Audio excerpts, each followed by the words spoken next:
Okay, it should be good.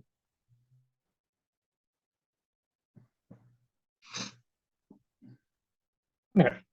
So for my book, I read Leadership for a Better World, Understanding Social Change Model of Leadership Development. So the social change model, it really just kind of provides a specific view of how you can enact leadership. It's geared specifically for college students and it's designed by people who are having college students in mind. It explores a lot of different theories and perspectives and kind of incorporates them into this overarching model. It defines leadership as a relational, reciprocal, ongoing process to enact positive social change in the world. It's relational in the sense that it occurs with groups, so it's not necessarily something you have a leader who does his own thing. It always occurs in relation to someone else. It's reciprocal in that it's not just the leader who's benefiting from it. It's always the leader and follower, that entire group that is growing from the experience. And it's ongoing in a sense that you're never really done with being a leader or committing to leadership. It's always something that you just constantly develop throughout your life. It identifies these seven values, core values. They call them the seven C's. Um, you can see kind of how they all interrelate with one another and engage with each other in the table to the left. And then the implementation of this just is like a three-step simple process of knowing the kind of theoretical background behind it, then incorporating it in at the step of being. So how do you interact with that knowledge? And then enacting actual material change in some way. Um, for the similarities, there's a lot of similarities just because it is a model of leadership, and we've been learning about theories of leadership. So a lot of our understanding is the same. There's a lot of focus on self-awareness and reflexivity, so constantly interrogating what we know and kind of what we believe in. It's dynamic and context dependent in the sense that one model of leadership is not always going to be applicable and you can't do the same thing in each scenario that you would in a different one. So you have to be aware of those different factors, the context present. Those groups are made of leadership or are made of leaders and following leaders need a clear and shared purpose to be functional. And those groups are always a culmination of team members, i.e., the seven values that were listed before, and then values that we discuss in the LSM minor. Those are all cumulative in the sense that you don't have to be good at every single one of them. You just have to have a group where all of those basic competencies are covered. And then there are a few of the similar competencies from those seven C's. There's self-awareness, collaboration, intercultural maturity. Both LSM and the book really discuss those in depth. And it welcomes conflict and diverse perspectives, allowing for that dynamic sense of the social leadership model. Both have the ultimate goal of enacting change at some level. For LSM, it's really about getting us in our career where we want to be. And then in the social leadership model, it kind of articulates it as positive social change. And those models and theories are always subject to change because of that dynamic nature. A few differences are that leadership is a skill to be developed in the SCM, as opposed to something that you are born with. The LSM kind of teaches it both ways, where it says there are some leadership things that are skills to be developed and others that are traits that people just have naturally. Positive social change must be achieved in the SEM, whereas LSM kind of is just again about that career success. It also, the SEM outlines those specific core values. In LSM, we kind of just do broad speaking. Here are some values, but values are dependent on the person, like when we developed our VVM. And then it also offers that implementation process of leadership. It just formally explicitly says that as opposed to LSM, which is kind of more freelancing. And then it also has a formal decision-making process with these kinds of metrics that you should be thinking about when you're making a decision. And it also gives examples of what engagement in the community looks like. LSM kind of just lets you find your own way, whereas the SCM details a few specific ways. It says you can do direct service, community research, advocacy or education, capacity building, political involvement, socially responsible behavior, philanthropy, or organizations.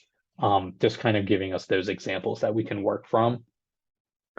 Overarching concepts, kind of going back to this LSM map, is it doesn't provide a clear definition of what the leader is just because it believes that that is a transient role. So people can always be a leader within a group. It's a question of the group overall does not have a constant coherent leader. It's always bouncing back and forth as a process. That interaction is always a collaborative process where your leadership is always dependent on the situation, so it's not set in stone. And then the practice of leadership is more of a systemic view for social issues as opposed to where we learn in LSM, which is more of a micro, well, this is what I need to finish and what I want to do. It kind of makes it a systemic view of like, well, there are other factors at work. And then the context part of it doesn't really discuss like how to navigate different contexts. It just or highlights that there are different contexts. And then there's also the followers and others outside of that leadership position. It just says again that that's a dynamic process that's transient between who's leader and who's a follower kind of thing. But that's my presentation.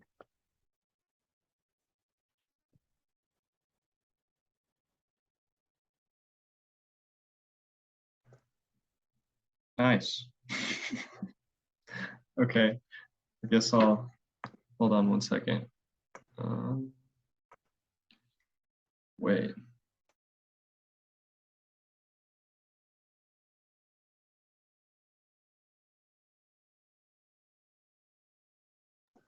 Okay, can y'all hear me? Just want to make sure. Oh. All right. Hey, everybody. My name is Jackson Muncie. For my leadership book analysis, I chose to read Good to Great, Why Some Companies Make the Leap and Others Don't by Jim Collins.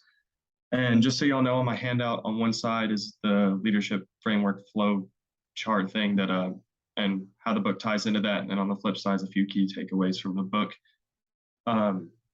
And why is it not? Come on. There we go. In this presentation, I'm going to be covering an overview of the book itself, comparing the book to our well-known leadership studies framework, analyzing its efficiency, the key takeaways from the framework, and lastly, a final summary. To begin with, I'm going to explain what the book covers and what its key message is. This book's primary goal is to study and experiment with how to turn a so-called good company into what is classified as a great one.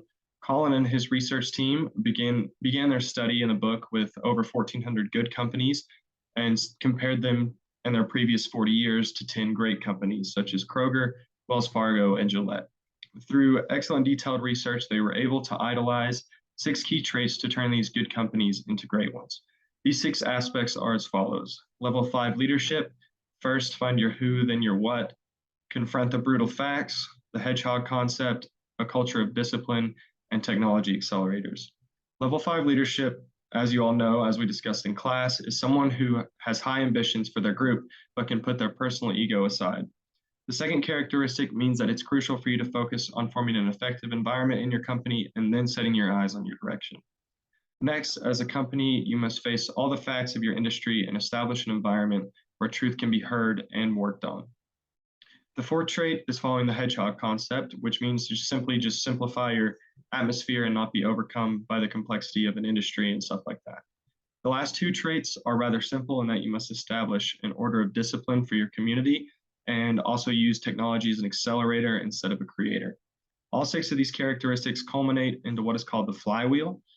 This can be seen on screen and is a visual representation of Collins's final reports on how to truly achieve the good to great process. Now that you've heard the background, I'd like to compare the contents of the book to our own leadership studies framework. In Good to Great, it's not really classified, a leader is not really classified as one person, but as multiple members throughout a company. In many good companies, they are dragged down by everyone relying on one leader. But in a great company, it is crucial that multiple leaders throughout multiple levels of the company step forward. Leaders in companies do not have to play a huge role and can just be as simple as pushing for you and your coworkers to reach a breakthrough, which flows into the practice of leadership. What a leader does within a company can range from involving all coworkers consistently, looking for new and innovative solutions, and always working towards bettering the company and not just yourself. With many leaders throughout a company, it is important that the business promotes these leadership traits to all employees to build as much potential leadership as possible. Promoting leadership ignites the thought of how everyone interacts with their own leadership style as well. Once leaders step forward in the company, their followers, which are primarily their coworkers, will begin to provide challenges and ideas to push leaders, and how the leaders react is what determines if a company can go from good to great. Lastly, the context of a company's environment is what truly makes or breaks a successful company. If constructive, open-minded space is not established within the company, it will have a very difficult time for leaders to grow and learn, especially with the competitiveness of businesses and companies. I believe that Good to Great by Jim Collins fits the leadership studies framework rather closely, but in a much broader sense. It's very hard to pinpoint details on it, because while you can easily identify where each piece of the framework fits into a good or a great company, the specific case studies are where of the companies in the book are where the framework truly shines. Collins analyzes many companies throughout the book, but almost all revolve back to his six key concepts, the flywheel and also the framework. Overall, the framework is a very sufficient way to analyze any leadership setting, but is especially crucial in the transition from a good to a great company.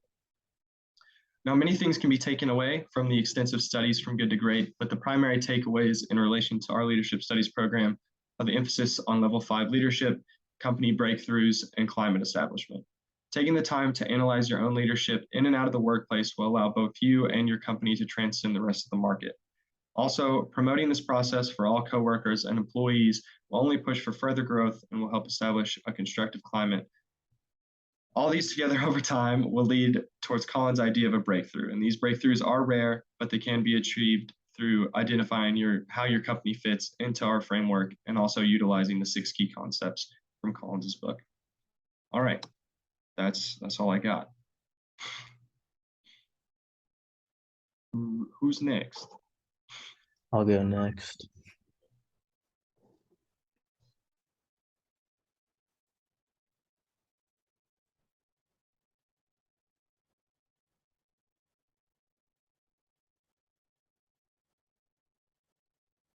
Okay.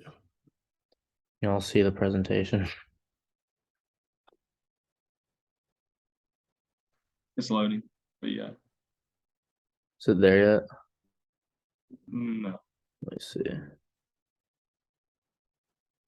Yeah, oh, there it Yeah. is. Slideshow. Is it there now? It's just I'm showing. It just says loading. Okay, I'll just do it from here. Can y'all see that? Okay, I'll just Yes. go from there then. Okay, so I chose to do Jesus on Leadership. It's a book written by Gene Wilkes and Calvin Miller. So I'll provide a quick little overview of Jesus on Leadership. So the book was kind of just arranged into lessons, kind of similar to like a sermon almost. And so this book chose to really compare the life of Jesus and his teachings and his disciples, and then they compared it to the 7 principles of servant leadership, which is kind of like what the author was writing about. So it incorporated the leadership examples that many philosophers have come up with, and then it kind of gave real world examples through Bible verses, and it's kind of like a way for, it seemed like kind of like a church leadership camp type book that was kind of like had checklists of things you all could do and things you can learn about leadership. And so it brought real world examples and quotes from different philosophers, like I said, and there are other philosophers that are quoted in the book. So it tied together the various principles just on servant leadership from the author and just from other people. And so like I said, the book covered the 7 principles of servant leadership. So the first one being to humble your heart. So it's kind of like putting other people before yourself, and then just being like humble for what you have, being selfless. The second one was to be a follower before you seek positions of leadership. This one was really interesting to me. It's kind of like earning your way of leadership. So you would set yourself as a good example, and then whoever is in leadership, they should all be the ones who offer you leadership, is kind of what the author was touching on. The third thing was to find greatness in service. That's a pretty big theme in the book, obviously, about servant leadership. The fourth was to take risks, which was kind of deviated from the rest of the principles, but and then the fifth one would be to take up the towel, which was kind of like a biblical relation. That's to practice servanthood, kind of the same as finding greatness in service. Sixth one was to share responsibility and authority, and then the last one was to build a team. So this book was pretty closely related to our LSM conceptual framework. So I kind of broke it down here. So the leader, which is what and who. So this book really talked a lot about changing your mindset about who you are as a leader. And it really emphasized that you should be a servant leader and lead among your followers rather than from a top-down perspective, such as in a hierarchy. As far as interaction goes, this was closely aligned with the 5 practices of leadership by Kouzes and Posner. It was really similar to the attitude Jesus taught leaders to have, to like lead from among. The next one would be followers and others. And this book taught us to lead as a follower and then to lead among your crowd, like I just said, rather than tell them what to do. And this kind of closely related to model the way. Next will be the practice of leadership, demonstrating being a servant rather than a boss. And the context was to have a culture shift towards inclusiveness and being away from like intimidation or like being bossy in the leadership style. And so how did it fit or change our framework? So I thought it aligned perfectly. I thought it was a perfect reinforcer of the things that we've learned we've learned the theories, and I thought it brought a lot of context to them. So I wouldn't say that it changed much. I didn't think it added anything necessarily, but it did, like I said, gave reinforcement to the points that we've been presented throughout our coursework and throughout the LSM framework. I also have a handout I can show you all after. So is the LSM framework sufficient? I would say it is. I think it did a great job of explaining the content of Jesus on Leadership. I thought they're really closely related.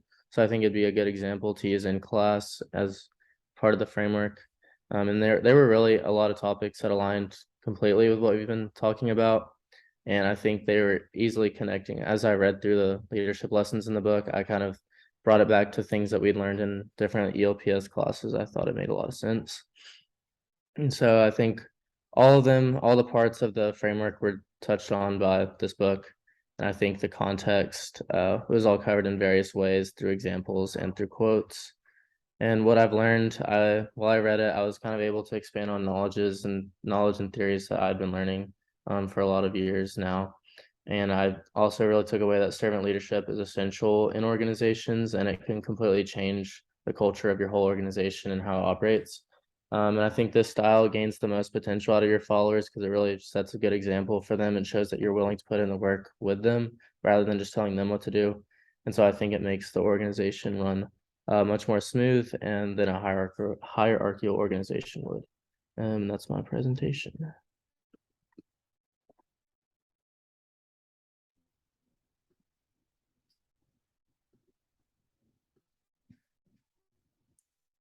And I might just do the same thing you did since yours didn't display correctly, but okay. So I did identity and leadership, informing our lives, informing our practice. And I just wanted to first start off with the cover art of this book because we all know the common phrase, a book cannot always be judged by its cover, which this quote was also in the book itself. But the writers chose this cover art specifically because it's of a flamenco dancer turned away from the camera. And it kind of aims to encapsulate the overarching message of the book, which is that our experiences, whether they're hidden or shared with others, are what shape us as people. And so, just like the dancers turned away, it represents our identities that might not always be shared or seen by others. And it also strives to symbolize how each leadership role we take on and each life event we go through teaches us something valuable and impacts our identity formation as a whole. And so this book is structured through personal narratives of leaders who aim to reduce bias and work toward social justice. And so the book shares these people's personal narratives and what made them who they are today. And it strives to give insight into their leadership practice and how their identity helps shape them and their higher education responsibilities. So, just a little overview. As I mentioned, the book shares personal narratives that aim to focus on the intersection of identity and leadership. And so it's structured with personal essays written by professionals in student affairs in higher education institutions. And so each essay features a little background and personal stories of their upbringing, their culture, anything that helped form their identities. And the goal of these essays for the reader is to help them understand who they are, where they came from, and where they can go in the future. And each essay demonstrates how one's background and life experiences play this major role in shaping who we are and how we act in a group setting. And one of the most important themes is self-awareness, because if we don't know enough about ourselves, we aren't able to help other people. And as we've observed through leadership studies, deep reflection and observation are extremely necessary for personal growth. That's why we did so many reflections when we first entered the minor, and why we've kind of stuck with that logic today. And everyone has a unique intersection of identities that help explain the why behind their leadership practice. So through most of the personal narratives, I noticed a recurring theme of relational leadership and the why theory of leadership. As the leaders share more about their own experiences and their backgrounds, they discuss how it's equally important to recognize the identities of their followers. Because while completing tasks and acknowledging responsibilities are always a part of a career, these student affairs leaders prioritize knowing and caring for the people around them. They want to foster these collaborative environments and empower their followers to make their own impacts in higher education, because it's vital to know about the intersection of your own identities and leadership styles. And it's also just as crucial to learn about your followers and the populations that you're trying to serve through your career. And I kind of connected this with how Dr. Boyd does celebrations and announcements in class, because that allows us to get to know each other beyond a surface level, while encouraging us to stay motivated and create positive change during our undergrad career. And higher education leaders inspire a shared vision of social justice through transformative leadership practice. They have to be comfortable with change, and they're dedicated to ongoing learning, and they have to be passionate about advocating with others to create a more equitable world. So I did more deep dive into the framework on my handout, but one of the ones that I wanted to focus on the most is the leader. So what and who is a leader? And at the beginning of the book, it separated leadership into ways of being and doing. And so many of the personal narratives focus on persevering through challenges and staying hopeful for the benefit of students and society at large. And so when it's separated into ways of being and doing, it aims to show that doing comes naturally to most leaders, but ways of being are what we can work on and improve to make ourselves better, to improve the world around us. Because it's not always easy to be vulnerable with your experiences and be comfortable with change. And so that's why we do this deep reflection and introspection, to encourage us to work on our leadership principles, enforce our values, and then challenge any stereotypes we might hold.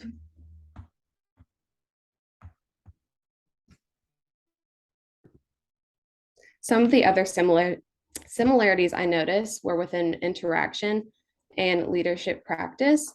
So the Coos and Posner leadership practices were very evident within the personal narratives of all these higher education leaders, especially modeling the way. It treated this as kind of a duty of leadership, because in order to work toward greater transformation in the higher education environment, leaders must mentor others and seek out leadership skills and engagement that can help them create the long-term and sustainable changes that they want to see. And they also aim to create safe spaces for the people around them, and they encourage their colleagues to bring their whole selves to work, meaning their identity, their experiences, everything. And they want to make sure that they're comfortable sharing that with everyone around them. And so going back to the practice of leadership and encouraging and empowering each other, higher education leaders encourage personal growth, consider all different perspectives, and transform individual ways of learning. And just like we're taught to do in leadership studies, higher education professionals are knowledgeable about their leadership foundation and their potential, meaning where they can go throughout their career. And they also discuss the importance of persisting and overcoming obstacles, because no one has the same identity, but we all overcome unique situations that make us who we are. And I didn't notice very many changes to the leadership studies framework, but I did think this book expanded it quite a bit, especially relating to culture and then changes in organizations. So a lot of these essays emphasize that you must acknowledge your personal identity to effectively lead social justice efforts, because the personal narratives featured stories of people discussing their hardships from oppressive treatment, discriminatory attitudes, but not everyone has gone through that trauma. But it's just important to navigate your privileged identities that you may have as well, because everyone, especially in higher education, should make efforts to understand others' realities. Because if we can't truly understand each other, we won't be able to make a stride in creating a more equitable world. And we're also taught about the importance of how to work in a diverse team in leadership studies. But I feel like the book provided a perspective that isn't frequently seen about having like being intrinsically motivated to find and seek out these diverse and dynamic environments. And it also talked about cultivating talents and perspectives of a variety of people in order to make sure everyone is represented within higher education and be more effective in your practices for creating a social justice model. And we also need to be able to imagine things differently and possess the ability to see people and their potential that they could have in an organization. It also emphasized the importance of feedback, because higher education leaders are often at the center of these transformative efforts to serve underdeserved and oppressed populations on college campuses. And everyone's identity affects the way in which they interpret, work with, and lead across these differences. And many leaders share a feeling of a sense of personal responsibility for others in higher education, but this is because they're trying to promote social justice. So to sum it all up, this book provided a valuable perspective that's not always seen in the undergraduate setting. And it teaches us why it's important to learn about each other and share our celebrations and announcements to reach a common goal at the end of the day. And social justice is something that definitely won't be achieved overnight, but that's why it's so important to engage and empower each other to work toward the enhancement of an organization. And on my handout, I have more information about all the intersection and all of that, but that's all I have for the presentation.